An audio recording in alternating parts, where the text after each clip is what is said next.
प्रदर्शनों की शुरुआत जानाउद्दीन शहर में हुई और जल्द ही ये राजधानी नूर सुल्तान और देश के सबसे बड़े शहर और व्यापारिक राजधानी अलमाटी सहित पूरे देश में फैल गया।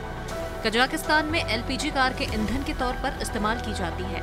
देश की 90% गाड़ियों में एलपीजी का ही इस्तेमाल होता है।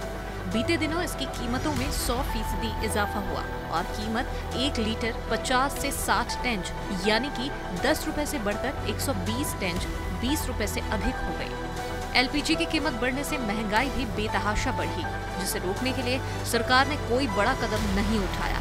इसके बाद कजाकिस्तान में लोगों का गुस्सा भड़क उठा। राष्ट्रपति ने किया आश्वस्त, फिर भी स्थिति जस की तस। राष्ट्रपति कसीम जोमात टोकायेव ने प्रधानमंत्री ऑस्कर मामीन की अध्यक्षता वाले मंत्रिमंडल का इस्तीफा स्वीकार कर 5 जनवरी से 19 जनवरी तक अलमाटी और मैंगिस्टाउ राज्यों में आपातकाल की घोषणा की। राष्ट्रपति ने सरकार को एक व्यक्तिगत दिवालियापन कानून बनाने और गरीबों के लिए मकान के किराए पर सब्सिडी देने पर विचार करने का भी आदेश दिया।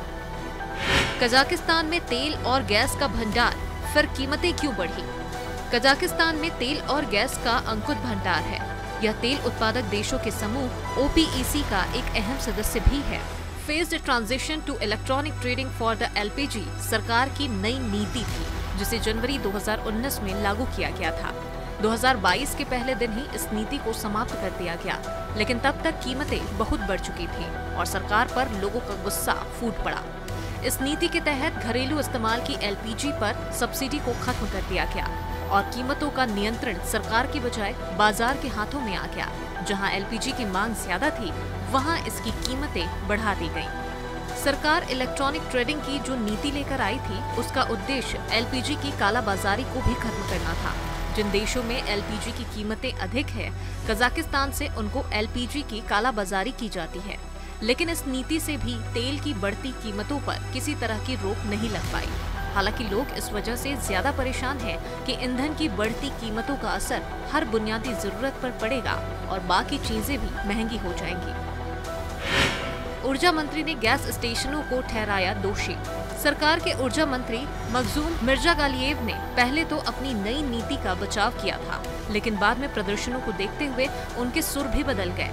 उन्होंने कहा है कि ईंधन की कीमतें कम हो जाएंगी। मंत्री ने गैस स्टेशनों पर प्राइस फिक्सिंग का भी आरोप लगाया और कहा कि इसके लिए एक जांच टीम का गठन कर दिया गया है। ऊर्जा मंत्री के बयान के बाद गैस स्टेशनों ने एलपीजी की कीमत 90 टेंज तक कम कर दी, लेकिन प्रदर्शनकारियों का गुस्सा कम नहीं हुआ। लोग अब एलपीजी की कीमतों को कम करने के साथ साथ बढ़ती कीमतों को देखते हुए अपनी सैलरी बढ़ाने की भी मांग कर रहे हैं। कजाकिस्तान के लोगों की मासिक न्यूनतम आय 42,500 टेंज यानी कि 7,250 रुपए है। लोगों ने कहा है कि या तो वो ईंधन की कीमत 50 से 60 टेंज प्रति लीटर करे या हमारा वेतन 2 लाख टेंज यानी कि 34,109 रुपए तक बढ़ाए।